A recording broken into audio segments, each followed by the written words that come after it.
Are you looking for the best Wi-Fi routers? In this video we will look at some of the best Wi-Fi routers on the market. Before we get started with our video, we have included links in the description. So make sure you check those out to see which one is in your budget range. Starting at number 1. Asus RT-AX86U Pro. The Asus RT-AX86U Pro delivers incredible performance for a reasonable price. It had some of the best speeds at the longest range on our hardest tests, and it handled multiple devices better than any other router we tested. It also takes up less room. And it includes advanced features like 2.5 gigabits per second Ethernet, link aggregation, guest networks, Wi-Fi scheduling, and an open VPN server for those who need them. It's the best router we found for large homes with lots of devices, especially if you have an internet plan above 200 megabits per second. In our long-range testing at a 2,000 square foot house, the RT-AX86U beat the combined average of its competition by 47% to 138% on the 5 GHz band. And it was 11% faster than the TP-Link Archer AX6000 at close range. When we moved the routers to a 2-story townhouse and slammed them with a workload that mimics the needs of a bandwidth-hungry home, a 4K Ultra HD Netflix stream, a 4K HDR Apple TV Plus stream, a 16.6 GB wireless file transfer, a bandwidth test between two Wi-Fi 6 smartphones and a World of Warcraft session all at the same time, the RT-AX86U won without question. It gave the lowest game latency, the fastest file transfer time, the highest average download and upload speed on the wireless benchmark, and the best speeds and lowest lag on our Cloudflare internet tests. The RT-AX86's performance on the 2.4 GHz network was occasionally slow, but that band can be cluttered with interference from neighboring Wi-Fi networks. Devices that need lots of bandwidth, like computers, phones, and streaming boxes, should use 5 GHz whenever possible. 2.4 GHz is still useful for older devices, and many Wi-Fi smart home devices use 2.4 GHz. Unlike most of the Wi-Fi 6 routers we tested, which eat up shelf space with their large rectangular designs, the RT-AX86U can stand vertically. You can leave its 3 antennas pointed straight up or tilt them slightly. Either way, the RT-AX86's design saves a lot of space, and the vertical orientation makes it even easier to reach the router's rear ports. Setting up the RT-AX86U is a breeze.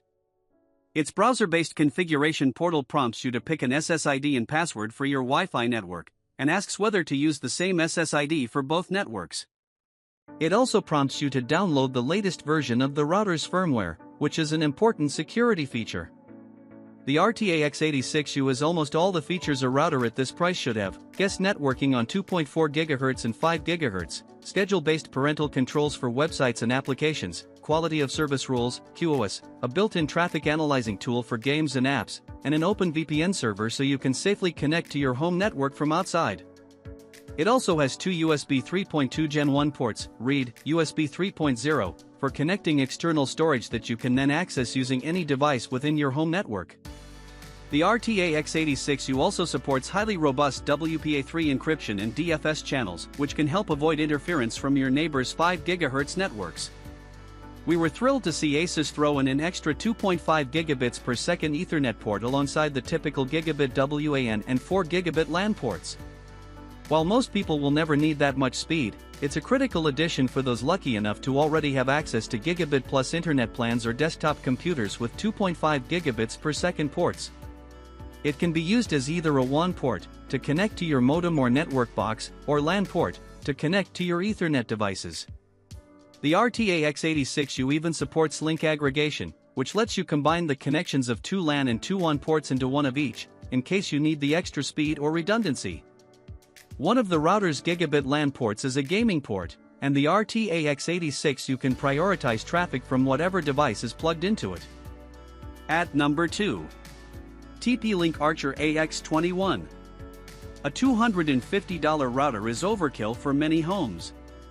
If you don't have a lot of bandwidth-hungry devices using your network at once, and you just want a Wi-Fi 6 router with more throughput and better range than the one your ISP rents you, the TP-Link Archer AX21 is an excellent upgrade for under $100. On our hardest, long-range benchmarks, the Archer AX21's 5 GHz speeds were neck and neck with the Archer AX50, a router with a much higher speed rating, AX3000 compared to AX1800. The only routers that beat the AX21 in this benchmark cost more than twice as much. When we moved the routers to a central location in our 2,000 square foot test house, the AX21 outperformed AX50 on all of our upload and download tests across both 2.4 GHz and 5 GHz bands, a clean sweep. Its average 5 GHz performance was 30% to 40% slower than the Asus RT-AX86U and its closest competition, the TP-Link Archer AX6000, but it was still an excellent showing given its much lower price. The performance gap between the $250 routers and the $100 AX21 was only apparent when we slammed them with simultaneous gaming traffic, HD streaming and file transfers. The AX21 easily outperformed its direct competition, the TP-Link AX50, on nearly all of our tests, but it was noticeably slower than the RT-AX86U and TP-Link Archer AX6000. We recorded higher maximum game latency. The file transfer took nearly twice as long and both our wireless benchmarks and Cloudflare connection benchmarks crawled. What does this mean for your home network? The AX21 is a great fit for smaller households. If you live by yourself or with a roommate, and you do reasonable, everyday activities on your wireless network, you'll be fine. Even for gaming, this router delivers great speed and range on a budget for a solo adventurer or small party. It's not the best choice if you live with a family full of gamers, streaming aficionados, work-from-homers and people who are constantly hammering the network with high-bandwidth activities. Under those circumstances, the AX21 will meet its match far sooner than the Asus RT-AX86U. The Archer AX21, like most TP-Link routers, is not complicated to set up, but a few steps in the process could be confusing. Most people won't know if they need to select something other than the default of dynamic IP for the connection type, or if they need to change their router's default MAC address, and most competing routers don't include those in initial setup. Aside from that, it's standard stuff, including the option to assign a single SSID to both 2.4 GHz and 5 GHz bands and enable automatic firmware updates. After initial setup, you can enable WPA3 encryption, which we recommend, assign guest networks and dig into advanced options like scheduling, parental controls and a VPN. There's no support for DFS channels, nor a VLAN, but a budget router can't have everything. We like that the AX21 supports TP-Link's One Mesh system which, like Asus AI Mesh, lets you set up your own DIY mesh Wi-Fi system by cobbling together other compatible TP-Link routers and extenders. It's a great way to reuse older gear and get a mesh router system that can intelligently hand off devices to the best access points. However, One Mesh won't let you connect your mesh nodes back to your primary router via Ethernet cables. It's a wireless connection or nothing, which will be slower than Asus solution. The AX21 has a single USB 2.0 port on the rear for network-accessible storage. It's a feature most people probably won't play with. Even if they do, USB 2.0 is old and slow compared to USB 3.0, which we typically find on new routers nowadays. You can control the AX21 via Alexa, but you shouldn't. Nor should you set up your router with a TP-Link ID so you can adjust its settings from anywhere via the company's Tether app. Most people don't need that much access to their routers, and it's a practice that potentially poses plenty of security problems. Features aside, since you're unlikely to use most of them, the AX21 performs where it counts, great speeds and range for its incredibly low price. As long as you're not inviting the router into a home that's going to push it to the brink, the AX21 is a solid choice for a simpler online life. At number 3. Eero Pro 7. For those looking to future-proof their home internet or maximize the internet speeds they currently pay for, we can say from experience that the Eero Pro 7 is the router to buy if you have the extra cash on hand.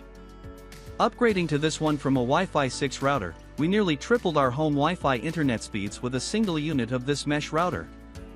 Why did the Eero Pro 7 do so well? Well, it starts by being a Wi-Fi 7 router, which upgrades the maximum speeds and bandwidth you'd get from Wi-Fi 6 and Wi-Fi 6E routers. On top of that, it packs the 6 GHz radio frequency, which the more affordable Eero 7 lacks. That extra radio frequency gives select devices their own bit of digital space to run unencumbered. That's not to say the standard Eero 7 is a slouch. It increased download speeds by 1.6 to 2.2 times what the prior Wi-Fi 6 router offered. On top of all that, the Eero Pro 7, just like all Eero routers, has a phenomenal app that makes system management super simple. No more poking around in interfaces designed for techie pros.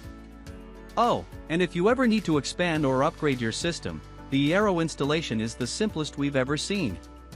You just tap a few buttons in the app, plug in your new device and wait a moment before you're good to go.